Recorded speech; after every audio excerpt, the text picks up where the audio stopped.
दोस्तों, मैं हूं आदिल खान आजाद। आज है 11 जुलाई 2026 और आप देख रहे हैं आजाद बुल इंडिया पर middle east and world big news show.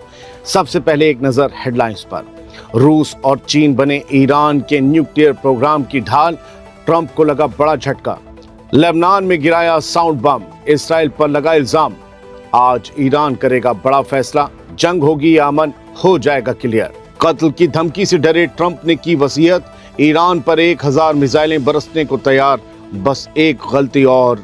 Donald Trump और सऊदी अरब के क्राउन प्रिंस के बीच हुई अहम बात, होर्मुज की आजादी को लेकर उठा सकते हैं कदम। 1 साल बाद जिंदा लौटा फलस्तीनी नौजवान, बर्बाद गजा में थोड़ी देर के लिए लौटा खुशी का माहौल। और सूडान में मिले जेनोसाइड के नए सबूत, यूनाइटेड नेशंस की बड़ी रिपोर्ट। ये थी कुछ हेडलाइंस, खबरें इनसे ज्यादा होंगी। शुरुआत करते हैं। ईरान के साथ उसके दो सबसे बड़े दोस्त रशिया और चाइना एक बार फिर खुलकर खड़े हो गए हैं। दोनों मुल्कों ने मिलकर अमेरिका और यूरोप की उस कोशिश को बड़ा झटका दे दिया जिसके जरिए एक बार फिर यूएन सिक्योरिटी काउंसिल यानी यूएनएससी में ईरान के एटमी प्रोग्राम का मामला उठाया जा रहा था, पाबंदियां आयद करने के लिए। दोस्तों, ये सिर्फ एक डिप्लोमेटिक बयान नहीं है, बल्कि ये साफ पैगाम है कि रूस और चीन अमेरिका के दबाव के आगे ईरान को अकेला छोड़ने के मूड में नहीं है। वो बयान सुनिएगा, बड़े अहम है। दरअसल ब्रिटेन, फ्रांस और दूसरे यूरोपीय मुल्क चाहते थे कि यूएन सिक्योरिटी काउंसिल एक बार फिर ईरान के न्यूक्लियर प्रोग्राम पर कार्रवाई करे, लेकिन रशिया और चाइना ने साफ बता दिया कि रेजोल्यूशन 2231 अक्टूबर 2025 में ही खत्म हो चुका है। यानी अब यूएन सिक्योरिटी काउंसिल के पास ईरान के न्यूक्लियर प्रोग्राम पर बात करने या कोई कार्रवाई करने का कोई ऑफिशियल इख्तियार ही नहीं बचा। तो ये लोग सब क्यों बेवजह की कबड्डी खेल रहे हैं? दोस्तों, अब सुनिए कि रूस ने ईरान के हक में कितना सॉलिड बयान दिया है, कितनी सॉलिड बात कही है। यूएन में रशिया की डिप्टी परमानेंट रिप्रेजेंटेटिव अन्ना वेस्टिगेना ने ये कहा कि कुछ मुल्क सिर्फ सियासी मकसद से बार बार यूएन सिक्योरिटी काउंसिल का इस्तेमाल ईरान के खिलाफ करना चाहते हैं। उन्होंने ये भी कहा कि ईरान के खिलाफ तथाकथित यानी सो कॉल्ड स्नैपबैक मैकेनिज्म लागू करने की कोशिश का कोई कानूनी बेस नहीं है, कोई बुनियाद बची नहीं है। उधर चाइना ने भी रूस की बात का पूरा साथ दिया। चीन की डिप्टी परमानेंट रिप्रेजेंटेटिव सुन लेई ने कहा कि जब रेजोल्यूशन 2231 खत्म हो चुका है तो ये बार बार इस मुद्दे को यूएन सिक्योरिटी काउंसिल में लाना सिर्फ सियासत है और कुछ नहीं है। इससे बातचीत का माहौल और ज्यादा खराब होगा। दोस्तों, यानी अब 11 जुलाई को ये तस्वीर साफ होती दिखाई दे रही है कि एक तरफ अमेरिका और उसके यूरोपीय साथी ईरान पर दबाव बढ़ाना चाहते हैं, तो दूसरी तरफ रूस और चाइना हर बड़े इंटरनेशनल प्लेटफॉर्म पर ईरान की ढाल बनकर खड़े नजर आ रहे हैं और दोनों उसके न्यूक्लियर प्रोग्राम को अमेरिका की सख्तियों से बचाने की कोशिश लगातार कर रहे हैं। बढ़ते हैं आगे। इसराइल ने साउंड बम का इस्तेमाल किया है। खबर है कि इसराइल ने एक बार फिर जनूबी लेबनान को निशाना बनाया है। लेबनान की नेशनल न्यूज़ एजेंसी के मुताबिक इसराइल के एक ड्रोन ने 10 जुलाई की रात टायर जिले में मौजूद एक म्युनिसिपैलिटी बिल्डिंग के करीब एक साउंड बम गिराया है। इस खबर में आप नीचे की तरफ साउंड बम को लिखा हुआ पाएंगे। साउंड बम ऐसा धमाका करता है जिसमें आवाज़ और प्रेशर वेव इतनी ज़बरदस्त होती है कि आसपास मौजूद लोगों में फ़ौरन दहशत फैल जाती है। ये इस खबर में नहीं लिखा, मैंने पढ़ा है, सीखा है, बता रहा हूँ आपको। ये बम कई बार कानों को नुकसान पहुंचा सकता है, कुछ देर के लिए सुनने की सलाहियत पर बड़ा असर डाल सकता है और तेज़ धमाके की वजह से लोगों को जहनी सदमा भी पड़ सकता है। कभी कभी लोग इस सदमे में मर जाते हैं।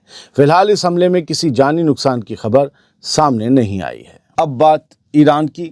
बड़ी अहम खबरें हैं जी। पहली भी खबर ईरान से रिलेटेड थी, लेकिन रशिया चाइना हीरो थे उस खबर में। ईरान आज एक बड़ा फैसला ले सकता है जो मुमकिन जंग को दोबारा छेड़ने या फिर उसे रोक देने की वजह बनेगा। ईरान के फॉरेन मिनिस्टर अब्बास अरागची 11 जुलाई की दोपहर एक बहुत तगड़ी विजिट पर पहुंचे हैं, ओमान पहुंच गए हैं। आज स्ट्रेट ऑफ होर्मुज को लेकर एक बेहद अहम बातचीत होने जा रही है ईरान और ओमान के बीच, जिस पर पूरी दुनिया की नज़र टिकी हुई है। अरागची ओमानी हुकूमत के साथ इस बात पर मशवरा करेंगे कि स्ट्रेट ऑफ होर्मुज से गुजरने वाले जहाज़ों की आवाजाही को किस तरह महफूज रखा जाए, और फीस भी। दोस्तों, मिडिल ईस्ट की मौजूदा जंग को अगर दो सबसे बड़ी वजहों में समझा जाए तो पहली वजह स्ट्रेट ऑफ हॉर्मोज ही है अब, और दूसरी वजह अब भी ईरान का न्यूक्लियर प्रोग्राम है। ऐसे में आज की ये बातचीत बेहद अहम मानी जा रही है, क्योंकि अगर ये सुलझ गया तो फिर न्यूक्लियर प्रोग्राम पर बात होगी, जंग नहीं होगी।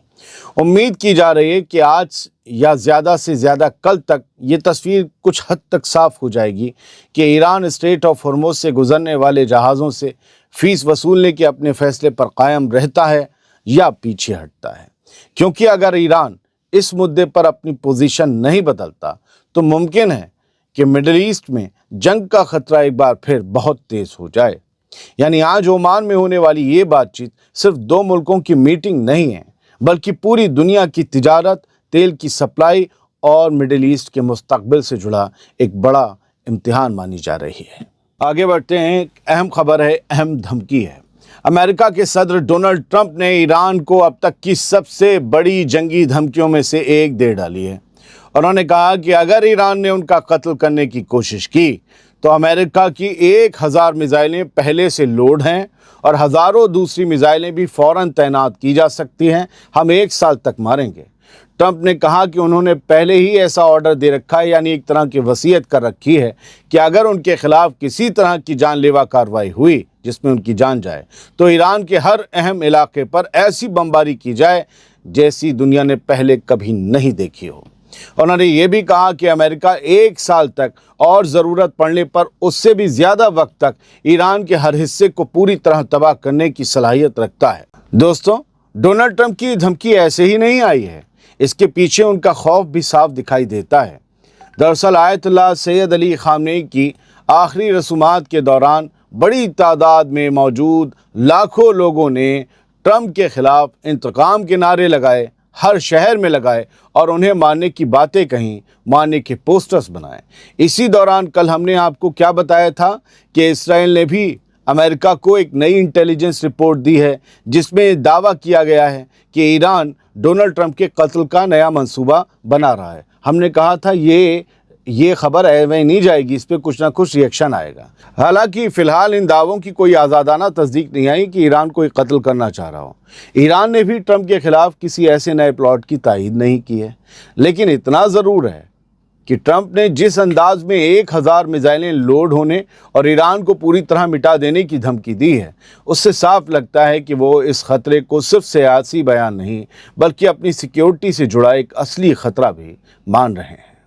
सऊदी अरब के क्राउन प्रिंस मोहम्मद बिन सलमान यानी MBS और अमेरिका के सदर डोनाल्ड ट्रंप के बीच 11 जुलाई की देर रात, या यूं कहें 10 और 11 जुलाई की रात एक अहम फ़ोन कॉल हुई। दोनों लीडरों ने ईरान और अमेरिका के बीच चल रही बातचीत, गल्फ़ के सिक्योरिटी हालात और स्ट्रेट ऑफ हॉर्मोज में समंदरी जहाज़ों की मूवमेंट पर तफसील से बात की। ये फ़ोन कॉल ऐसे वक्त में हुई है जब गल्फ़ में एक बार फिर जंग का खतरा साफ मंडरा रहा है और ईरान, अमेरिका और इसराइल के बीच तनातनी लगातार बढ़ती जा रही है। रिपोर्ट के मुताबिक ट्रंप और MBS ने इस बात पर जोर दिया कि रीजन में सिक्योरिटी और समंदरी रास्तों को खुला रखना बेहद ज़रूरी है, यानी स्ट्रेट ऑफ हॉर्मोज में किसी तरह का कब्ज़ा या जहाज़ों का फंसना ठीक नहीं रहेगा। ये दोनों के बीच डिस्कशन हुआ। सऊदी अरब चाहता है कि कोई जंग ना हो क्योंकि इससे तिजारत पर बुरा असर पड़ेगा।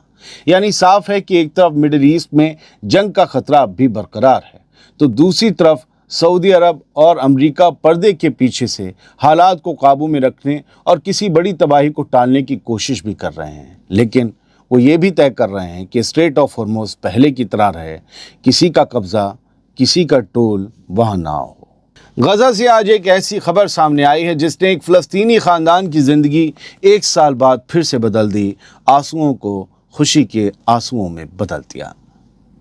शुमाली गज़ा के जबालिया में रहने वाले इस ख़ानदान को यकीन हो चुका था कि उसका 23 साल का बेटा हमादा अल बन्ना इसराइली फ़ौज की गोलाबारी में मारा जा चुका है।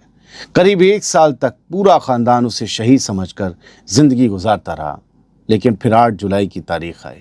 अचानक वो ज़िंदा अपने घर लौट आया। तब पता चला कि हमादा की मौत नहीं हुई थी, बल्कि इसराइली फ़ौज उसे पकड़कर पूरे 1 साल तक अपनी जेल में कैद रखे हुए थी। जब हमादा अपने घर पहुंचा तो इसराइली बमबारी से तबाह हो चुके घर के अंदर मौजूद उसके घर वाले उसे देख कर फूट फूट कर रो पड़े। एक माँ की खुशियों का ठिकाना नहीं रहा। 1 साल तक जिस बेटे को वो हमेशा के लिए खो चुका समझ रहे थे, वो अचानक उनके सामने जिंदा खड़ा था।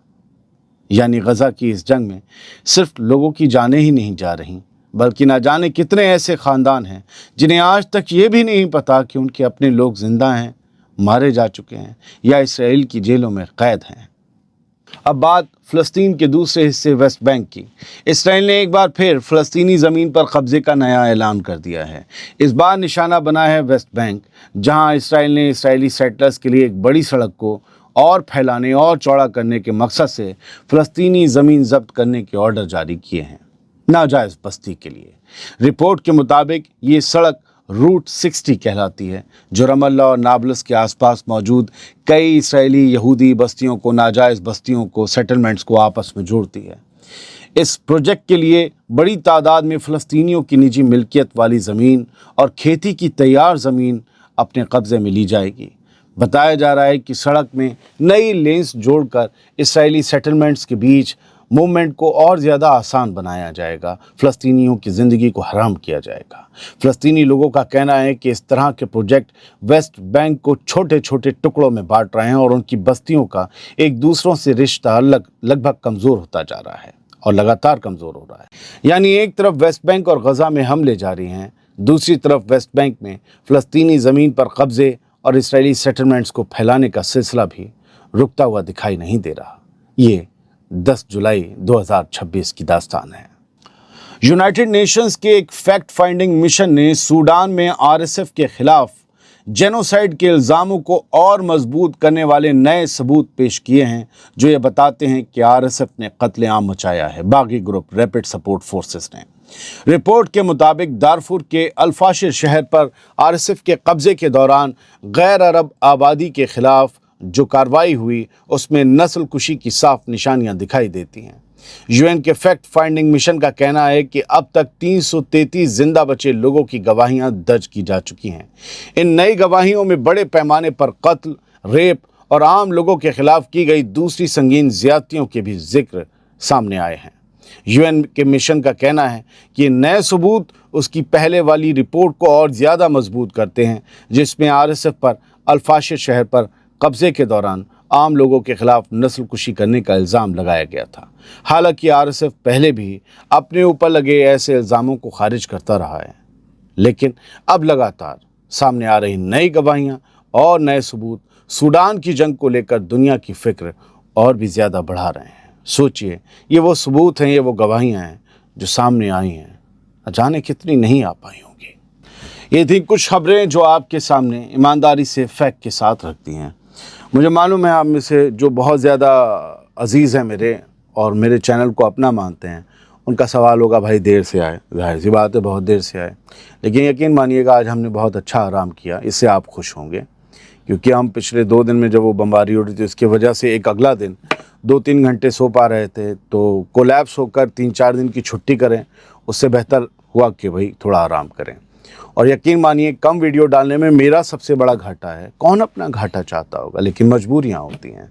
तो मैं आप सबसे माजरत चाहता हूं, जिनको फ़िक्र रहती है और जो मेल करते हैं, मैसेज करते हैं, जो चाहते हैं कि वक्त पर आएँ वीडियो, सुबह ही आएंगे, कल से भी इंशाल्लाह, लेकिन कभी कभी देर से नहीं आ रहे हैं, इसका मतलब आप समझ जाया करें कहीं फंसे हुए हैं। बहुत शुक्रिया, सलामत रहिए, खुश रहिए